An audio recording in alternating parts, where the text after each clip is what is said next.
we know that we've got to get not only our big toe in the door, we've got to get our whole foot in the door before we can progress. And we have indicated our concerns with the benefit plan. Another issue that's always raised, and you see it in the press and the media all the time, is who's going to pay for it, how are you going to pay for it, and this costs too much, and we can.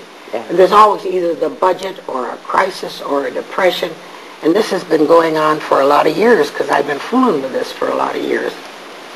And it would seem to me that both organized labor and the unorganized voiceless can't afford not to fund something like this, because directly or indirectly, we're all paying for the increased costs in health care. We either pay for it in increased rates, we pay for it in higher deductibles, and we pay for it in higher co-insurance.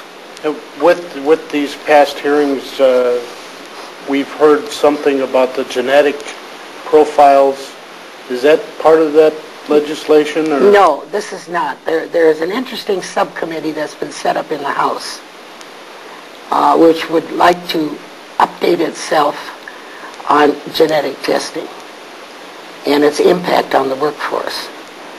They have had one hearing, and they had representatives from the University of Minnesota, Dr. Kaplan, who deals with ethics.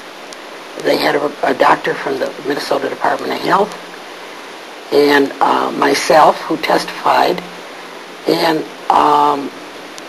they're trying to determine what the impact of genetic testing will have.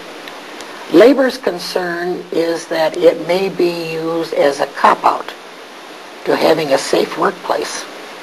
Toby, what exactly is genetic testing? What do they mean by that? Well, they had all these charts, and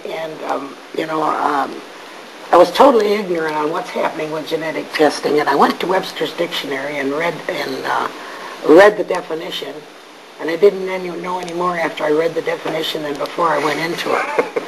But they can do a profile, and with chromosomes and a few other things that tell if you are, if you have a certain disease like Huntington's or one of those, and they can tell by your profile whether you might be sensitive to a certain type of disease. And this is the part that troubles me, because with well babies now being tested, they can do a genetic profile. And if that information is going to be shared with insurance companies, you may have difficulty ever finding employment, because it's like a precondition. And so we're going to have to tread very carefully as we maneuver into that field. And of course we have so much exotic medicine now. You know, it's just like what's going on in the Persian Gulf. We got all these exotic weapons. Toby, what you're talking about is that maybe somebody could be denied a job because their odds of getting cancer are greater than somebody else's? Exactly. And it doesn't mean they have to, it just means that because of their makeup, their odds... Sensitive to it. Yeah. Instead of cleaning up the workplace and making it a safe place for workers to work.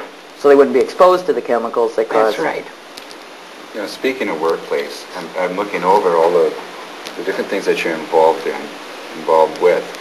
Healthcare keeping you pretty busy, but you were involved in Right to Know, weren't you? Yes. So you talk about workplace safety and OSHA, the safety environment. Jim, maybe you want to explain what Right to Know is for those people? Actually, I was hoping Toby could give it a real layman's explanation. Well, Right to Know is the OSHA law, the Occupational Safe and Healthy Act. And the reason it's called Right to Know is that you're supposed to be having safety programs within the workplace. You're supposed to have proper labeling on containers so they know what chemicals are involved and how you handle them.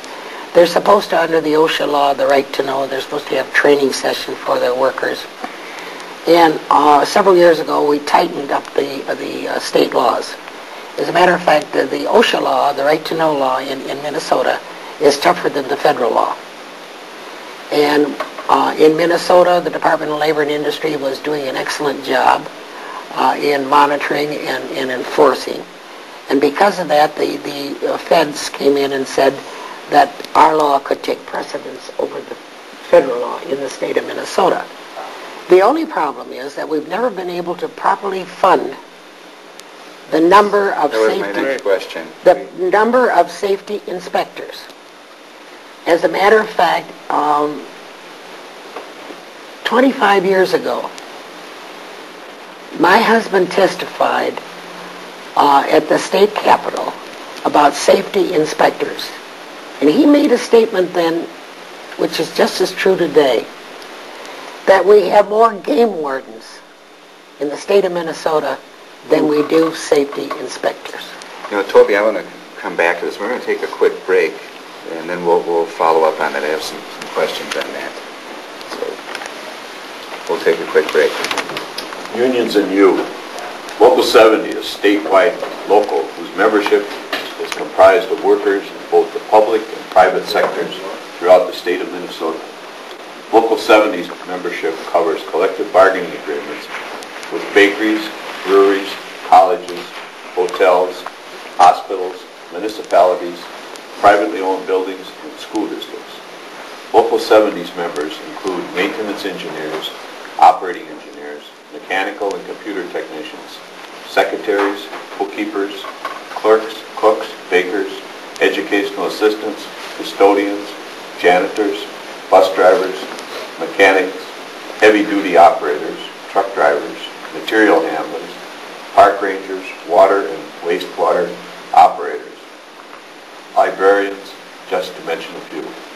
Local 70 is a democratically run organization that elects their chief executive officer, the business manager, along with the president, vice president, secretary, and treasurer. The membership is the final decision makers with an executive board composed of these officers and 9 at-large members providing direction and leadership. Also, Local 12 of the Office and Professional Employees, International Local 12, serving workers in the entire state of Minnesota and beyond. Local 12 represents clerical employees and non-traditional clerical workers, including computer operators, bookkeepers, accountants, bank tellers, and healthcare support staff. This union supports the legislative program of the Minnesota AFL-CIO with special emphasis on affordable health care for uninsured Minnesotans. Child care issues are of continuing concerns to Local 12.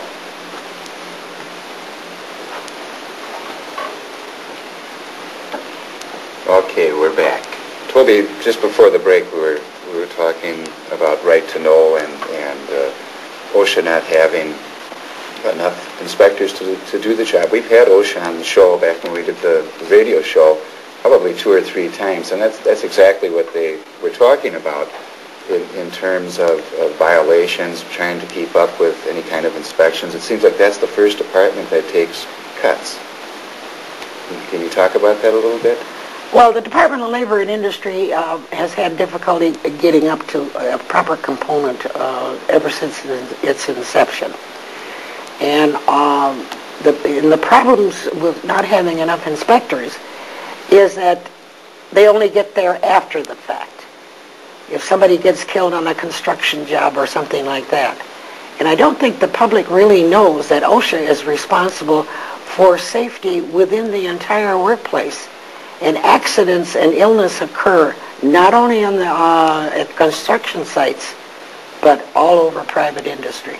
I don't think a lot of employers were aware. We weren't aware of how much training OSHA can provide for employers, what a plus it can be to avoid just that from happening.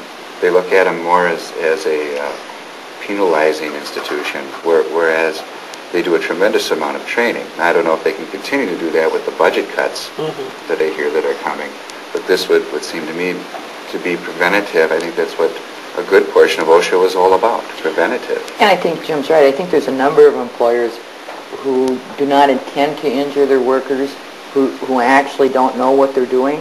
There are, of course, those that are getting by as cheap as they can and doing, they care less about it. But there are a number of employers who really do care about their workers, but haven't found out that they're doing things they shouldn't be doing that's causing damage to their workers. And one of the things Jim was talking about is that OSHA will help them put in training programs and educate them on what workers need to be safe. And Of course, a good safety practices and an educated workforce and training is required within the OSHA law will have a direct financial impact on the cost of workers' comp. Because if you have a safe workplace, you have fewer people getting injured or becoming ill. So you're being, penny wise and pound foolish if you do not have a safe workplace.